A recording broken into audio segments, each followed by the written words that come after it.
I'm taking a big dump. I'm taking a big dump. I'm pooping on the world in this nice town.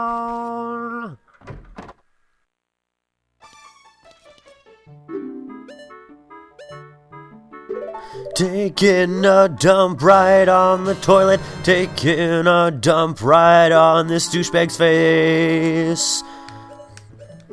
I'm gonna go buy a potion from you. I'm gonna buy all the potions in the world. I'm pooping out of my butt. Hello everybody, welcome back to Let's Play Ocarina of Time 3-Heart Run. I'm Psychotic Ramboob, and I will show you right now what I have in my inventory. I bought a green potion, which heals magic power, and I have 2 fairies.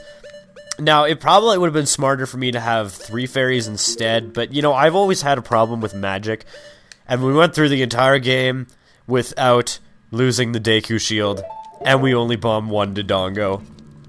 Kind of makes me a little bit sad, you know? I actually got, like, what I thought was a catch in my throat for a second and realized was a burp. So, yeah, how's everybody doing? Today is April 12th. 2014, and I'm pretty sure this isn't going up for about 2 weeks, so, yeah, how's everybody doing? We are in the final area. We're fighting Ganondorf very soon. Holy crap, these guys are, like, kicking my ass. Wow, I did not expect that. See, the problem with these guys is they jump back and forth so quickly that it's like, you can't block them with your shield properly, like that, which kind of sucks, honestly. Which is why I'd almost recommend, like, using the big Goron sword just because of that. Because, like, the regular sword doesn't really do too much against them. Now, what we're going to basically be doing here is we're going to be climbing up this tower. This epic tower, like, holy crap. And, like, fighting guys along the way. Now, when I first... Actually, the second time I think I saw this game, because the first time was God, I don't even remember now. I'm so tired right now. It does, like, nothing is coming to my mind about anything. But yeah, this was like the second area in the game that I saw, and I saw this when I lived in Nanaimo, right before we moved. Actually, we had, like, the only other people in our neighborhood that actually had an N64 owned this game, and they. Like, I was there when they were fighting Ganondorf for the first time, and they were like, holy crap, this is so epic, but, like, you're a kid at the time, so, I mean, the fight is actually really difficult if you're a kid. And what do we have here? This is boss key chest, what the hell? It's, like, a little random. I don't even know why they put a boss key in here, because, like, in all honesty, you literally just have to go and open the chest, but whatever. But yeah, I saw them going through this area, and I distinctively remember the last hallway that you went up before you fought Ganon. Like, I remember this hallway too, and then going and fighting the stuff that's in this room that is just, like, kind of a nightmare, in all honesty. If you don't have Nehru's Love, or if you don't want to use bombs, which, there's no reason why I couldn't use bombs. Like, you literally don't use them for the rest of the game. I think you can use bomb chews on the final boss, though. I'm not entirely sure about that. I'm gonna get at the big Goron sword too. That'd probably be a good idea. There we go. Wow, they just, like, killed each other. Well, that was quick. They're already, like, down to no armor, basically. Spin attack! Full, complete rotations! Full and complete rotations! Jesus Christ, I'm getting massacred! I can't even attack them. Like, this is ridiculous. What the fuck? This sucks, actually. Because they got me trapped in a corner. Thank God I actually got some knockback going on one of them.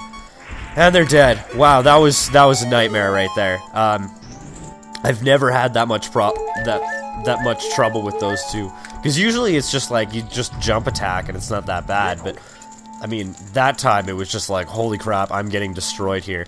And this is the area of the final boss, right here. Now there's a bunch of pots down here which contain various items, including magic and arrows. And I'm full on magic.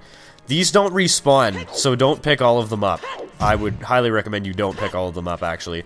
And this hallway, this is the epic hallway, where you can actually hear what Ganondorf has been doing for the last 7 years. Learning how to play the organ, which will become apparent in about 30 seconds, because this is just the most ridiculous thing. Like, I didn't even know why they did this, but it's ridiculous. These doors are huge, by the way. Check this out.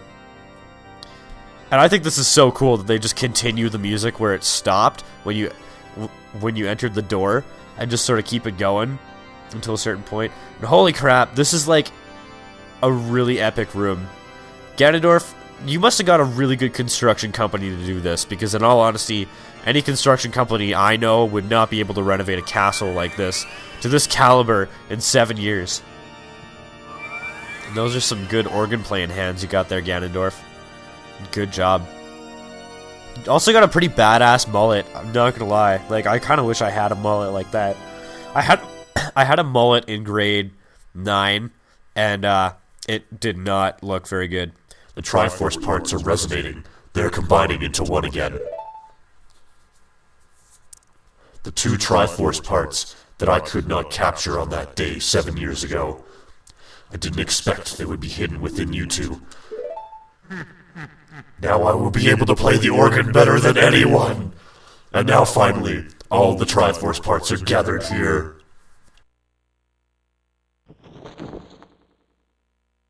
These toys are too much for you.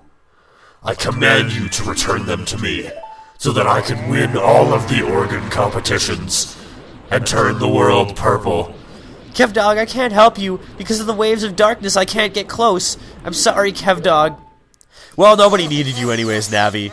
Really, like, that's kind of a slap in the face, in all honesty. And, like, the platforms above you and above Ganondorf just disappear, and, like, Zelda is just, like, gone. Okay, I'm back. Sorry about that awkward cut. So I'm really annoyed right now, and it's pretty much my own fault. Bodily functions and such. So the first time I tried to do this, I got him with, like, within an inch of his life, like, basically 1 hit left on him, and then he was dead. And then I just, like, something went wrong, and then I just really had to take a dump, like, right now. Have you ever had that feeling where it's just like, I have to go now? That was basically the feeling I had. I didn't even hit the pause button on the controller. Like, it was that immediate. I just sort of, like, put it down and was like, I'm going to the bathroom right this second. Shit! Don't miss. Oh, crap. See, I did this earlier in my first attempt, and I actually hit him again, after missing the first... Dude! Missing the first time. See, I'm cursed. The first time I miss with this arrow, like with the light arrows, I'm fucked, because I already know that I'm gonna die. But I actually went and instead of getting a green potion, I got 3 fairies because I was lazy. And the second attempt I had at this fight, I did this great. Like, it was a little sloppy. I died once, like I just did, but I mean, it wasn't terrible. And like, I wasn't recording. Like, I was so pissed off. I saw it. I was like, "What the fuck, Kevin?" And I was like, really, legitimately pissed off at myself. But yeah, it was like so annoying when you realize that, oh, I just did something and I wasn't recording. So I basically had to, like, go play up to this point, and then like, yeah, I just get a copy of my file up to this point, and it was like, oh my god, it was so annoying. So I'm so apathetic at this point. But as of now, I've learned a couple things. First of all, that once you get into this boss fight, this is a point of no return. So if you're playing this game and you want to, like, go and do stuff, do it before you walk into this room. Like, for example, getting double defense. Well, sorry, if you beat this boss, it's a point of no return. But if you don't beat him, then it's not. I don't know why I didn't switch swords there, but whatever. Wow, I actually got 4 hits on him that time. You gotta be pretty quick to get 4 hits on him. I always like to go to the same corner, I don't know why. I just sort of do. But yeah. This boss fight is, in all honesty, not that hard. It's just basically tennis and depth perception, and that's about it. Which I just had really bad depth perception there. My eyes do this thing where sometimes they'll like spread apart. I have like, I swear to God, both my eyes are lazy eyes, but they'll like spread apart, and then my vision will blur for a second, and that's actually exactly what just happened there. And that's why I just got hit and killed there. But if you have double defense and you're doing this on 3 hearts, then you will not get killed in 1 hit. This is the sloppiest Ganon fight ever. Like, wow. I've died 3 times. What? If I keep this, like, this is like, why the hell did I keep this? It's stupid of me. But yeah, I always get so distracted whenever Link starts, like, playing with his shield or whatever, like, just standing there being like, ooh, look, I have a shield. And, you know what, that's something that Nintendo's very good at, is making characters do weird things while they're in, like, idle mode and, like, not doing anything. But, at the same time, it is kind of distracting. Switch to Big Goron Sword this time. Thank you, for not forgetting, Kevin. You done good. You done actually relatively good for once. Wow, I actually got 5 hits on him that time. Holy crap.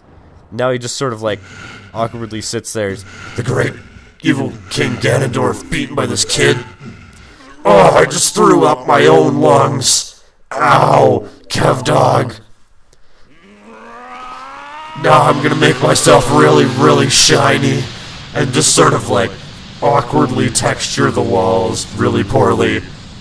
Making fun of N64 graphics is really easy because, like, they tried so hard, but it's at the same time, it's like, sometimes it just looks terrible. There's a sequence coming up that actually looks really cool, but I mean, that scene itself just looks really awkward. And there's a lot of clipping too in the N64 days. A lot more clipping than there was in, like, Super Nintendo, but what can you do when you're just learning how to do 3D graphics, eh? You don't really have the greatest technology. See, the crystals just clipped through the ground there. It's like, I'm totally shitting on this cutscene. I'm sorry. Ganondorf, pitiful man. Without a strong, righteous mind, he could not control the power of the gods and became an anti-feminist and a terrible man. This was the point right here where I realized that I wasn't recording, and then I tried to turn my game back on, and it was like it automatically put me in this section. Kevdog, listen to me. This tower will collapse soon. With his last breath, Ganondorf is trying to crush us in the ruins of the tower. We need to hurry and escape. Yeah, sure, his last breath. Please, follow me. Now, this part is kind of epic, because you're, like, going down the tower, and there's, like, an excessive amount of slowdown, and, yeah. In all honesty, if you die in this section, and you have to, like, do this again, it becomes there's a lot less slowdown the second time, but, like, the first time you come down here, it's, like, ridiculous how much slowdown there is. Now, there's something you can do here with, like, boulder placement, or something like that, with the speed run, and it'll basically, like, clip you through the ground, and it'll, like, land you on one of the doors. It's really awkward to describe, but it's, like, apparently that's gonna, like, kick ass or something. Where do I go? Oh, I go here. Whoops. Zelda, what are you doing? Why are you just standing there? Apparently, I have to follow her. I did not know that. I thought you could just walk immediately to the place you're supposed to go to. That was a little bit awkward. But, I mean, time is not a huge deal in this. There's, like, one thing that you have to do that could possibly take an amount of time that is greater than, like, 5 seconds, but I love also how she just walks over nothing. Link is jumping, and Zelda's just like, oh, no big deal, I'll just walk in the air. Whatever. That's cool. But yeah, this section, I don't know if they were trying to, like, imitate what Super Metroid did, where they were like, escape the last area before the planet blows up, except it's not a planet that's blowing up, but it's like the tower that's falling down, but it feels very Super Metroid-esque. And something completely off topic is that I am a terrible driver. Like, when I will explain why I'm a terrible driver, okay? Because, like, I'm sort of bad by choice. It's definitely my own choice, and I could be a lot better of a driver, but I choose to not be. And I don't know why I do. Sometimes it's really fun to be a dick, you know? Like, I'll see somebody being like an abnormally aggressive driver, and I'll be like, yeah, let's slow down, go like right beside you, and then can I like crouch attack or something? I thought I could crouch attack. Oh yeah, you have to be like not locked on to do that. I forgot. But yeah, I drive like a dick, wherein like if I see somebody who's like really in a hurry to get somewhere, I will purposefully like make sure that they go as slow as I can possibly make them go. So like if they're tailgating someone, I will drive right beside the person that they're tailgating, just like at the same speed, and they will like have to go slower because of me overall, because they can't like change lanes and get in front of this person. And then like sometimes if I see somebody who's like trying to pass me, I'll just sort of like sit there and be like, oh well, I'm a dick, and like drive right beside them on purpose. And if they start like flooring it, then I'll floor it, and if they like slam on the brakes, then I'll also slam on the brakes. It's like I drive like a dick. That's pretty much like the gist of it. But it's like very, very passive aggressive, you know? That's basically the only way I can describe it, is like being extremely passive aggressive when you drive. Oh my god, it's a mummy. Please don't hop my brains out. Dude, you're not supposed to scream twice? What the hell? I've never seen that actually happen. Dude! Get off of me! What the fuck, mummy? I just got killed by a freaking mummy! And then clipped through the boundaries. What the hell? Oh my god, that has never happened before. Holy shit. Wow. Oh, I will just meet you back there because that was pathetic. Dude, not again! Get the fuck out of here! Oh my god! Are you serious? What the hell? Wow. Dude, I've never had so many problems with the Re-Dead ever. Holy shit. That's like absolutely retarded. Now I'm gonna have like no health for the entire final boss, and I have to go so slow through here because I don't want to get hit by one of these boulders. Like, wow. This thing's gonna be beeping through the entire like final section of this game, which sucks. But I guess we're out of the tower now. We're safe. Oh my god. It's wonderful. I just noticed the red and blue streaks on the side of the tower. That's actually kind of cool. That's a cool detail, and they just sort of fade away as you walk out. And this is actually a really cool scene, because you actually like legitimately get to see the tower being destroyed. This is like better quality than a Star Fox 64 explosion, where it's just like literally a big orange ball appears on top of things. It's just like sort of awkward. And the tower crumbles to absolute nothingness. Oh no, no, you're supposed to fall the other way. That's actually how that would physically happen. That one tower on the side that's falling inwards, that's not how that would actually happen. It would fall outwards. Because you have a pressure differential, and the pressure on the inside is higher than the pressure on the outside, so therefore it would push it to the outside. It's over. It's finally over. This looks absolutely nothing like the scene like 2 minutes ago.